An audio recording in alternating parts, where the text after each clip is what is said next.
What does it take to be in charge of your destiny? What do you have going for you? What is it that you have going for you right now that's a real plus for you? What is it that you have going against you? What kind of training do you require? What is it that you need to learn? Don't worry about the fact that you don't have all the things you need in order to make it happen. You decide that you're going to do something about it. Become an active force in your life. Most people go through life never using the power they have. If you don't use your talent, if you don't use this power, this force that you have within you, you're going to lose it. As you begin to look at life, as you begin to look at the things you want to do, decide you're going to become the active force in your life. Feel all of the things that happen to you as an opportunity. Now you become an active force in your life. Now you are the one, rather than running from things as they begin to change, you become a change driver because you know that you've got the power within you to make the difference. This force, this power, this energy that you have is more powerful than anything that can ever happen. How you feeling this evening? Whenever somebody says, ask me how I'm doing, I always say better than good and better than most, and that's what I like for you to say. How you doing? Shake somebody's hand on your right and left and say, you're doing better than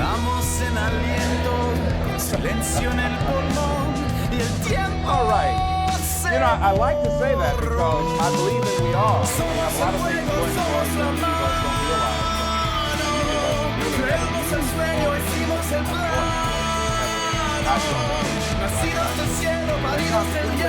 Most of us go through life never enjoying life to an extent. So, therefore, I think that there are some things that we need to do to talk about destiny. How many of you like to take charge of your destiny? Raise your hand. Very good. All right. So, we're going to do that. You know, one of the things that really stimulated this house with a friend of mine. I've spoken to a company. Nombramos viento y sol, nos cubrimos de poder y pedimos Well, at any rate, when we were on the plane, she said, you know, I'm no longer going to my division has been eliminated. I said, well, we do have another plan. Didn't they have something to do a year ago? She said, yes. seguía en la piel, el polvo susurró, recuerda because this person that I've known for a long time always wanted to be involved. Somos el fuego, somos la mano, creamos el sueño, hicimos el plan. What have you been doing? Nacidos del cielo, paridos del cielo. Somos el fuego, somos la mano. It's not a process. You know, a lot of people go through life like that. Now, that wasn't really what you wanted to do. But as you're training someone, one of the things we ask, what would you do if the unthinkable? What would you do if you had an accident, or you lost your job, or you were laid off, or you became ill? How would you provide for yourself if the unthinkable happens? And it doesn't always happen to the other person. It can happen to me, it can happen to you. But most of us go through life thinking that, well, just maybe it won't happen to me. That we'll just read about somebody else that it will happen to us. Talking to a friend of mine by the name of Maria, who is wheelchair bound, and she said that she had an experience in her life that taught her that she's not immune from life, because she was diagnosed as having muscular dystrophy at age 15. And she figured that was tragic enough. But 2 years ago, because of a malfunctioning wheelchair, she fell out of a van, struck her head, and suffered a closed head injury. Had blood on the brain, and they said that she might go blind, or she would have loss of memory or concentration. And I said, how did you handle that? She said, Les, it was the best thing that could have happened to me. She said, because on that day, I woke up and I realized life was about today. Living today is whatever I want to do, I do right now. She said, I enjoy getting up in the morning and looking out of the window, just looking at the grass. She said, because I could have lost my vision. She said, I'm appreciative of just the little things. Quiero puedas ver que salimos del suelo y abrimos el mirar al fuego. But we've got to begin to learn how to become thankful for the little things and live in life right now. So I want you to think about your ideas. All of us have ideas and things that we could not act on. I want you to just think about it right now. E.L. Simpson said that an idea should be like a pin, or that a pin that you sit on and jump up right away to do something with it. So I don't want you to just think about it. I want when you leave me, I want you to jump and do something with it, all right? Now, so think about this idea. What does it take to be in charge of your destiny? Well, you got to begin to develop some skills, and you got to ask yourself a question. What do you have going for you? What is it that you have going for you right now that's a real plus to you? What is it that you have going against you? What kind of training do you require? What is it that you need to learn? You make money only one of three ways that you find it. You have to have a skill, or have some specialized knowledge, or have a particular product or service that you can provide for the public. John H. Johnson, Editor Magazine, said something very important. He said, there is no defense against excellence that meets expressing public need. So any idea that you have must fulfill a need for somebody. What do you think about it? Don't worry about the fact that you don't have all the things you need. Decide that you're going to do something. Become an active force in your life. See, you've got some talents and abilities right now you have that if you don't challenge yourself to use those talents and abilities, you'll never discover the full effect that they can have on achieving things you want to do. Most people go through life never using the power they have. You have enormous power to begin to create all the things that you want in your life experience. Most people go through life never use it. I travel a lot speaking around the country. I have a lot of employees around. 2 months back to the airport, went in the parking lot, put my Can you tell me why the car did not get started? The battery was dead. Why was it dead? I had not been using it. You see that these things, if you don't use it, you lose it. See, ladies and gentlemen, if you don't use your talent, if you don't use this power, this force that you have within you, you're going to lose it. If you have the ability to write, and if you don't write, you're going to lose the ability to write as well as you do right now. If you have the ability to play the instrument, well, ladies and gentlemen, but if I miss a week of practice, I'm the critics know. If I miss 3 weeks, my audience knows. If you have the ability to draw well, and if you don't use that talent eventually, you're going to lose it. If I don't speak often, and at one point in my life, I missed speaking for around 6 months. And when I came up before an audience, I was rusty. I could not get my thoughts together. I could not have the power, the kind of confidence that I needed in order to make it happen. So whatever you want to do, whatever idea that you have, the longer that you're sitting on that idea, you're either creating or you are disintegrating. If you're not using it, your skills are diminishing every day. And there goes a second. There goes another second. And life is happening right now. But where? Get your butt out of the way. So many people have gone to their graves, never discovered their true potentials because they allowed their butts to stop them. But I don't know what to do. That's not y abrimos el mirar al fuego en nuestra. There's something I'd like to ask you. I said, what is it? She said, well, I have this thing I want to do, but I've been unemployed. I lost my job for 2 years. I haven't been able to find a job. I don't have the money, and I don't have the contacts, and I really don't know what to do. I said, excuse me. I said, the fact that you don't have the money and the contacts is really not an issue.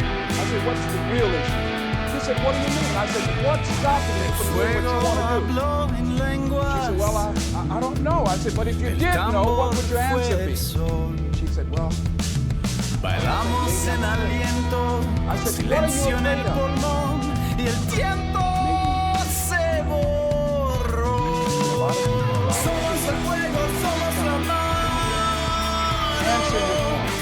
Whatever you're called to do, don't count yourself out. Don't say, many of us go through life saying no, and you don't even know what you're saying no to. Don't know what you're saying. If you're not willing to challenge it, whatever it is that you don't know how to do right now, you can learn. I did not know how to do it before.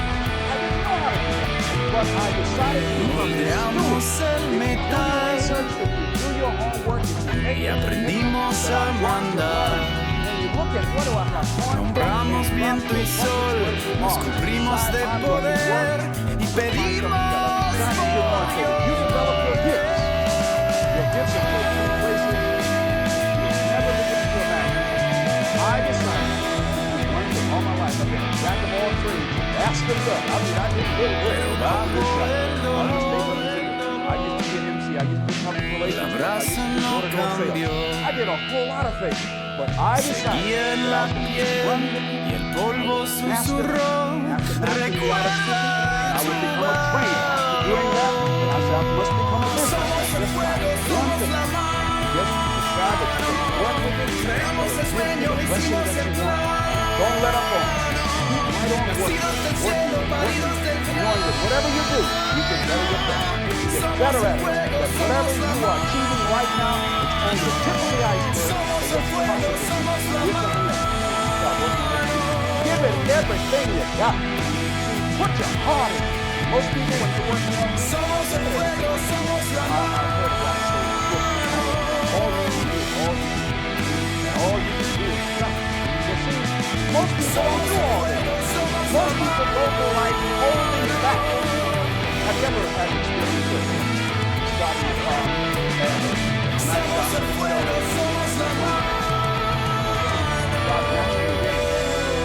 not moving, it was very hard, and all of a sudden you realize that you had the emergency brakes on? How many of you ever had that experience? Raise your hand, all right? Then you release the emergency brakes and then the car moves, boom, unencumbered. Most of us go through life with our emergency brakes on. It might not work out. People might talk about, I don't have enough money. I don't have enough education. I'm too ugly.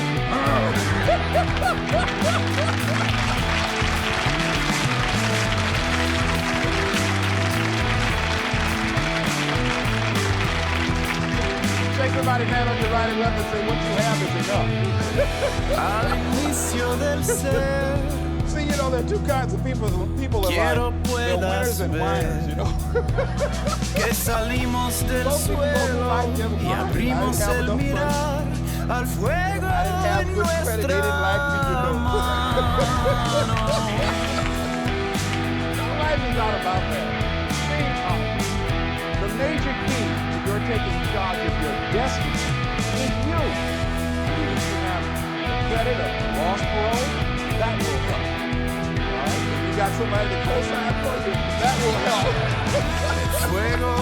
If you happen to be handsome, that will help, you know. If you have people who will support you, that will help. But all of those things, bailamos en aliento, the major key to silencio en el taking charge of your polvo, y el destiny tiempo se borró. And even though you might not have all the things going for you, you have the power within you when you begin to develop your consciousness. As you hold the vision of what it is you want to do, as you decide to answer this small voice within you, because as you respond to this voice, it's telling you you ought to do this. The way will come, ideas will come. You will begin to attract things you need and things that you don't even know that you need right now. You will develop the skills in the process. Look at yourself, find out what it is you need to do, what kind of adjustments you need to make, what new strategies you need to implement to make it happen.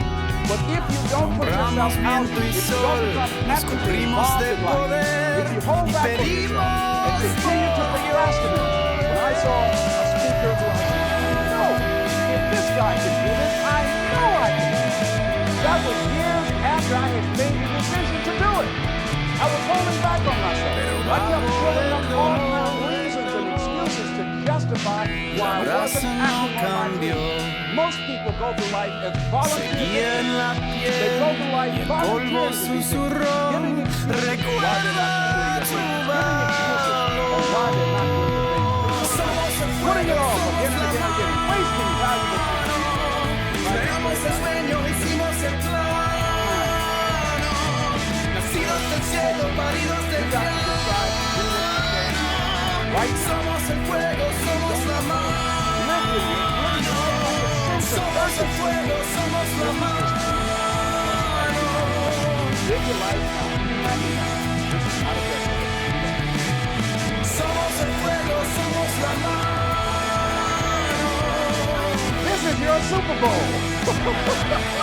Do you know that people who put more emphasis and more energy into a sporting event or dancing or anything, they have more interest in who wants to fulfill a game than where they are in relationship to their goals and resolutions. So you want to begin to get your priorities in order. Ask yourself the question, the people in my life right now, are they contributing to my growth and development? Are they making me a better person? What I'm doing right now, is it nourishing me? Does it empower me? Is it giving me what I need out of my life right now? Is it challenging to me? Is it making me stretch mentally and emotionally and spiritually?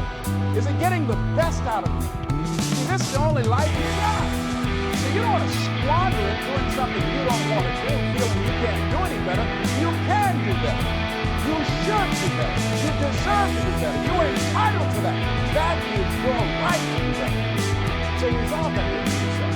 Make it something in your life you just want to do. Al inicio del See, it is ser, important to me that I be able to provide. quiero puedas That is ver not optional. To be able que to provide my salimos children. del There's a standard of suelo living y abrimos that el I'm going to mirar enjoy. al It is not fuego optional. en It's not nuestra something that I would like to see happen. It's not something that it'll be okay. It's something that I value. And as you begin to look at your life, draw the line and say, hey, what is it that I need that can give me a What is it that I need right now that I would enjoy, that will give my life some fuego music and some habló power? en lenguas, Decide that. el tambor But fue if you el don't sol. decide that and decide to make that happen, Bailamos en aliento, con silencio en el pulmón, I y did el it 3 tiempo years ago, and se after this particular seminar, borró. never forget, ladies, 80 Somos el fuego, somos la mano. anybody has anything great Creamos el sueño, hicimos el plano. Nacidos del cielo, paridos del to llano. all my life, Somos el fuego, somos la mano.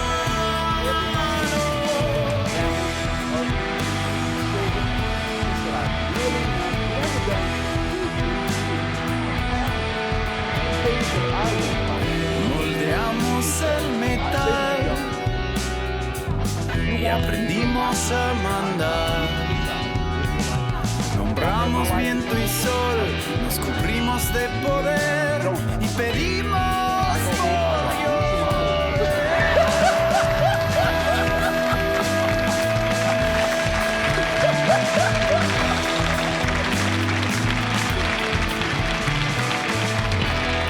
So repeat after me, please. I'm going to live my life down.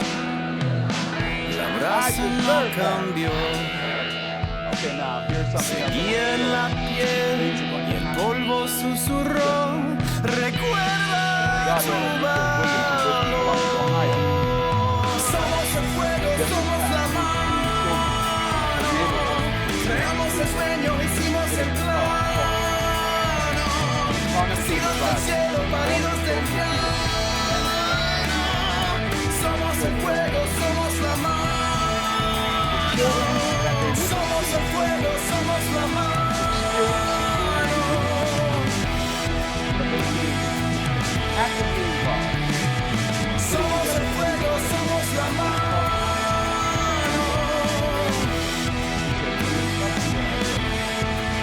Somos el fuego, somos la mano. Don't say all the things that really fix you. Do all the things that Somos el fuego, somos la mano. unpredictable life is. And so now she's going to become a very sharing person, more so than ever before, and all of the other young people that were involved. But they were handling it. And as you begin to look at your life, decide to handle things. When you decide that you want to begin to take control of your destiny, there are going to be some sacrifices that you're going to have to make. There'll be things that you're going to have to decide, I got to give this up. I've got to let this go. Many times you will have problems in your personal relationships. When I decided to become a motivational speaker, I was gone sometimes for weeks when I left home before coming back. And I'll never forget, I did a big major rally for a guy by the name of Dexter Yeager, a big Amway rally called Free Enterprise Day. And after speaking, people were chanting, "We want the motivator, we want the motivator." Boy, I was excited. So I ran back to the phone after I came off stage and I called the young lady that I was dating then. I said, "Look," I said, "I wiped them out. They love me." They were saying, "We want the motivator." Listen, they're saying, "We want the motivator, we want the motivator." So she said, "Les, I need to tell you something." I said, "What?" And I heard a voice in the background said, "Hurry up and tell him." I said, "Who's that?" She said, "Les, you've been gone so long." I said, yes, I've been working on a dream, and I'm sorry, the relationship is over." "What? You gotta be kidding me." I said, "Hang up." I said, "Wait," and I said, "Mr. Motivator, come on." I said, "Hold a minute, wait." I said, "Mr. Motivator, come down." I said, okay. I went outside, I looked at the people, I said, "You got to have a dream that's real big."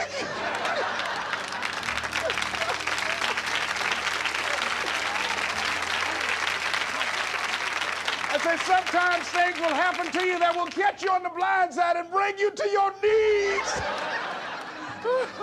I went back to the hotel, but they had to pull me off stage. I was out there saying, "You got to have a larger vision. You got to be hungry." They pulled me off. I said, "And you got to stay motivated." They said, "Come on, motivator." They were turning the lights off. The janitors wanted to go home. I wanted to keep on for me. So they took me to the hotel. I was walking in the room trying to find the Gideon Bible. And Lonely was sitting on the bed saying, "How's your positive attitude? How's your larger vision now?" I'm telling you, when this happens, think it not strange. You're going to cry. People are going to get mad with you. People are going to start working against you. Your mate is going to get upset with you. "Where you going?" "I'm working on a dream." "Uh-huh." "I got your dream. You ain't going to know it." People are going to start going crazy on you, becoming jealous and envious. That's a part of the program. Understand that. See, that's why a lot of people say, "No, that's all right. I pass on the dream. That's all right."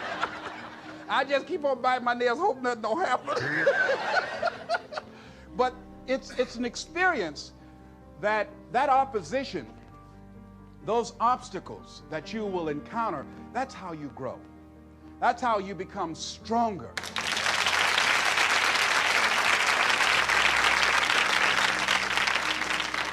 Now, will there be some tight moments? Will there be some times that you want to give up? Yes. Here's something I was reading that Harriet Beecher Stowe said. She said, when you get into a tight spot and everything goes against you until it seems that you cannot hold on for a minute longer, never give up then, for that is just the place and time that the tide will turn. Never give up then, and that is so important. When you're working on doing the things you want to do and fulfilling your dream, and things happen, there are times when your energy feels so depleted that you want to give up, that it looks just totally impossible. And I can tell you from my own personal experience, don't give up then. That's when you've got to fall forward, when life is kicking dirt in your face. Don't give up then. That's when most people turn back. Most people will tuck their tails between their legs and they will run in the opposite direction and say, "That's all right, life, I don't want this." All right? No. If you've decided that this is what you want to do, you've got to become courageous to stand up within yourself, to face it and step forward. And ladies and gentlemen, that is what gives your life meaning. Those things will begin to strengthen you like you can never begin to imagine.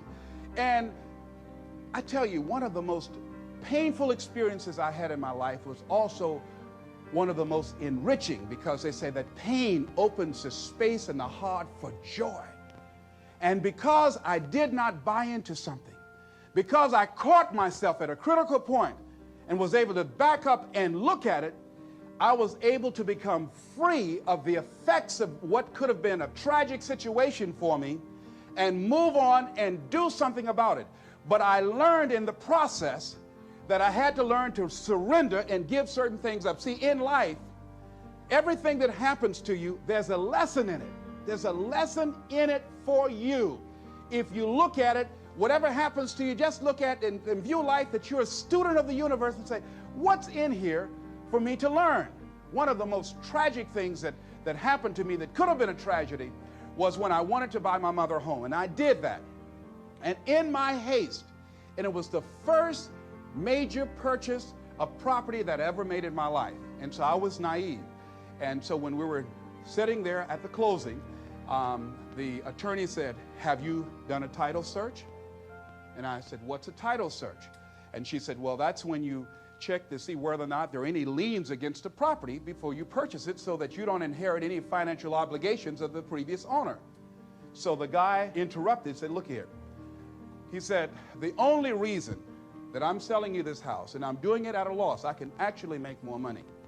But the only reason that I flew here from Philadelphia to sell you the house specifically is because I admire the fact that you're adopted and you want to buy this home for your mother." And he said, "There are no liens on the property.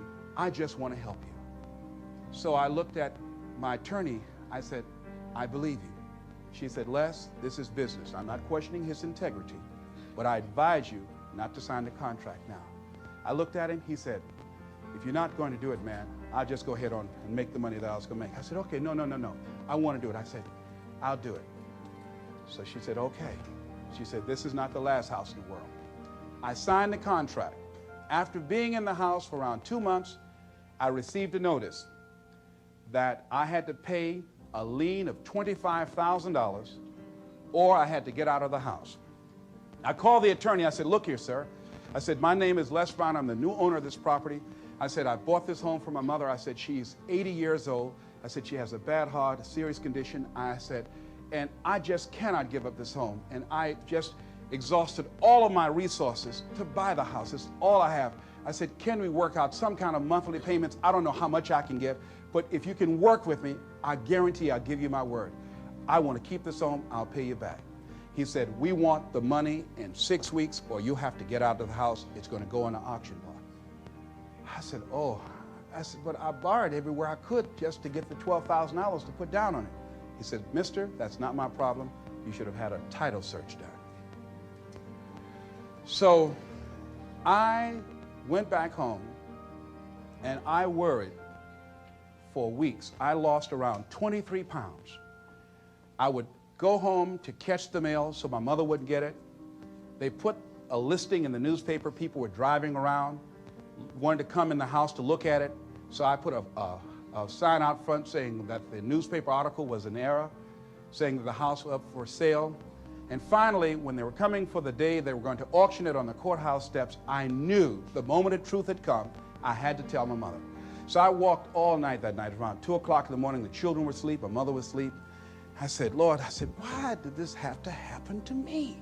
I said, "I'm trying to do the right thing. I want to provide for Mom. I'm not out stealing and robbing. I want to provide for my children." I said, "Why did this have to happen to me?" I was personalizing, not feeling like a victim. And so finally, I had to go in there and I had to tell my mama. So I kneeled by the bed. I said, "Mama, I got something to tell you." She said, "What?" I said, "We've got to move out the house." She said, "Why?" I said, "Well, because of the fact that I made a mistake and I signed a contract when I should have had a title search done, and I can't pay the $25,000 outstanding lien against it." She said, "Good, I don't like this house anyway."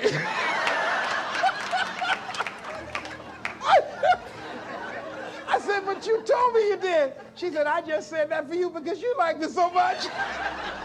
She said, "It's 2-story, baby, and the arthritis, I can't climb the steps." "But you told me you could, Mama." "Oh, I just did that for you." I walked up the steps and I was in the room saying, "That fool crazy with this house." I said, "Oh, Mama." So I'll never forget when we had to pack up and go back to the old house we had moved out on in Liberty City, right down the street from Miami Northwestern High School. And the neighbors were out looking. "Isn't that Mamie's boy? And they're coming back?" You know? I was so embarrassed. I mean, I turned red, but couldn't nobody see it, you know? So my sister came over. She didn't make it any better. She was like, "Mixed the big time. Won't get no job going around and running your mouth. Yeah, you got a dream to get Mama home. Now, you back where you belong here." We came in the house and the roaches was playing bid whist. They said, y'all come on in, we miss y'all. And as I was taking furniture off the truck, I was so hurt and humiliated, and I felt beaten. And I began to cry, and I held my head down. And my mama said, hold your head up, boy. I said, Mama, I just can't, Mama. She said, hold your head up. You have nothing to be ashamed of. You did the best you could. Hold your head up. So I said, yes, ma'am, Mama. So I was carrying the furniture in. And I had to give a lecture that week on forgiveness. And I can't talk about anything unless I'm doing it myself. And I had to forgive and forget. Let it go so that I could grow.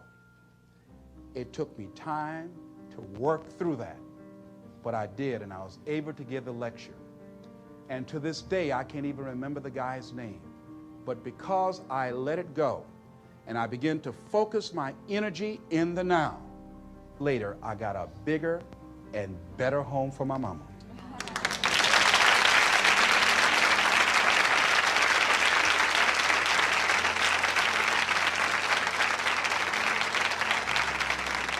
Here's what I learned from that. That was not the last home in the world. There were other homes. If I had just been willing to just let it go, he who cares less wins. And the guy called and said, you got to get out of there. If this is what happened, I could have, through worry and stress, I could have had a heart attack over a house that my mama didn't even like. Do you follow what I'm saying? So I now realize, hey, it's only things. And it's okay, they are replaceable. I lost everything except my spirit, and except the love of my mother and her respect and the respect of my children. Sure, people talked about me. Did they laugh? Yes. Did I feel humiliated? For a while, yes, I did. Embarrassed? Yes. And that's a part of it, but I didn't stay there. See, sometimes you can wallow in it. You know, don't want to get somebody pull you out feeling good. Oh, I want to go back again. You know? No, don't wallow in self-pity. And there are people who will help you. You call them up and they'll give you a pity party, all right? No.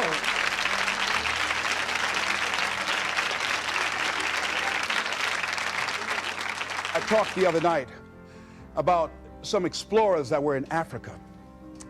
And they saw these two little boys who were playing with some what appeared to be marbles. And they went up to these little guys and said, here, let me give you some candy for that. Little fellas ate the candy and liked that. Said, can we have some more? I said, yes. But would you give me what you were playing with? And they said, yes. And they gave these shiny little rocks, so to speak, to the explorers. And the explorers, taking them back and examining them, discovered they were large-size, uncut diamonds. They had a fortune. The little boys had a fortune in their hands, but they didn't know. They did not know.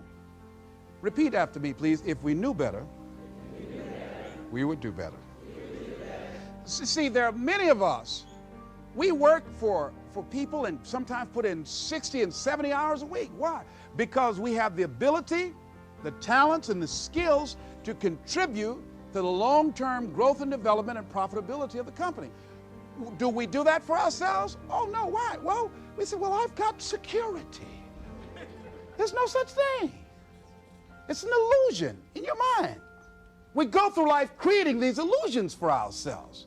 But it doesn't mean that you can't strategically work on something else on the side. Develop some hobby of passion and find ways that you can begin to create some alternative methods of providing wealth for yourself. See, you know, money is not important to me, but Rita Davenport said it's right up there with oxygen. But it is important to me that it not be important. I got that from Rhea Steele. That's important. It is important to me that it not be important. Make it important to you to live your dream.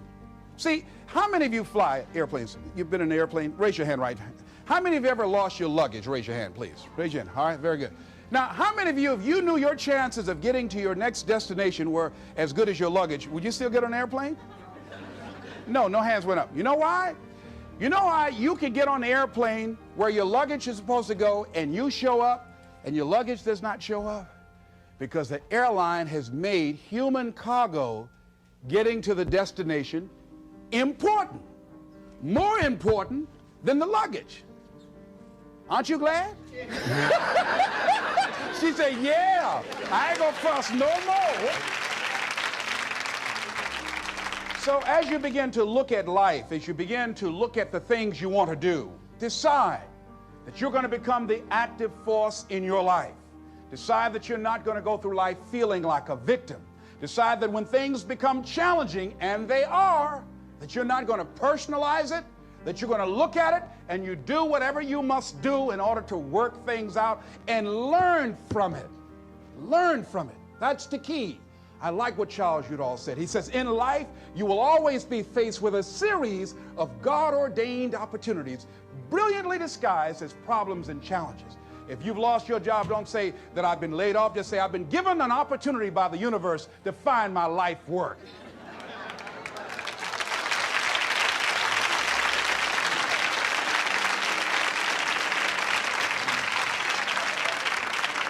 So as you view all of the things that happen to you as an opportunity, now you're taking it from a different perspective.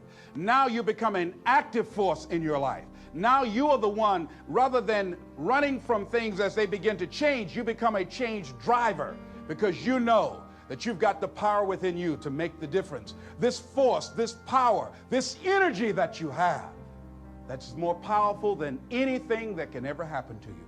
You're more powerful than your circumstances or anything that you can experience right now. Decide that you're going to commit yourself to act on your ideas, to become happy. Commit yourself to live your dream. Commit yourself to become the architect of your future. There's something that I heard that Goethe wrote that I love very much. And it really, as you begin to operate out of this consciousness, you begin to experience a different level of living in terms of commitment. He says, until one is committed, there is hesitancy, the chance to draw back, always ineffectiveness. See, until you are willing to jump out there. Somebody asked me, how do I do that? I said, no. You don't need any answers now. You need to make the commitment. Once you make a commitment, then life will give you some answers. You can't decide just going to sit on the side of the pool and just stick your toe in. No, you've got to be willing to make the leap. Most people don't want to do that. They want to sit on the side and say, tell me, is it cold out there? Is it rough out there? Come on out and see. See, no, you want to decide to make that commitment, because then that's when you become involved in the learning process. He said, concerning all acts of initiative and creation, there's one elementary truth, the ignorance of which kills countless ideas and splendid plans, that the moment one commits oneself, then providence moves too. All sorts of things occur to help one that would never have otherwise occurred. He said, whatever you can do or dream you can do, begin it. Boldness has genius, power, magic in it. Begin it now. I read a book by Dr. Johnny Coleman that says, it works if you work it. And as you begin to look at your life, decide that you're going to start working on that dream. You're going to work and nurture that idea. Now, there will be people that will criticize you. There will be people that won't see it for you. But I say to you, don't let them turn you around. Shake somebody's hand on your right and left and say, don't let nobody turn you around. Yeah. That's key, because people will try and turn you around. Hello? People will try and turn you around. But when I heard Bob Mays out of Chicago sing that song, don't let nobody turn you around, that's real. Because that's why most people don't act on their dreams and ideas. That's why most people, when I'm talking with kids that are in institutions, and I said, what happened? Why did you give up working hard and making good grades? Well, they started teasing me. And they allowed that peer pressure to cause them to scale down their dreams and their ambitions. They started following the crowd. That's why many people don't do the things they want to do. A friend of mine, he wanted to become an actor all his life. He let someone convince him, you can't become an actor. You go out to Hollywood, they'll swallow you up. It's too competitive. Thousands of unemployed people out there. But then another friend of mine, Sheila Hall, and she decided at age 42, I'm going to live my dream. Her son graduated from high school. She decided to make the plunge. to go to Hollywood, quiet person, never had any experience in the area, and because she decided to make the commitment, she is now working on a one-woman show. And she's been getting support from everywhere because she was willing to make the commitment. This other guy is far more talented and skillful, but he wasn't willing to make the commitment. So he goes to work every day to a job that's making him sick because he doesn't have the guts or the boldness to stand up in life and say, I'm going to live my dream. I'm going to commit myself to live out what's in me. I heard Dr. Johnny Youngblood say, I must live what's in me. I said, why do you do this? He said, I got to do it. I got to do it. And I'm saying, find something in your life that you say, hey, it might not work out, but I got to do this. Why? Hey, it's the one thing I love. It's my piece. It's my thing. You don't understand it? It's all right. It's all right.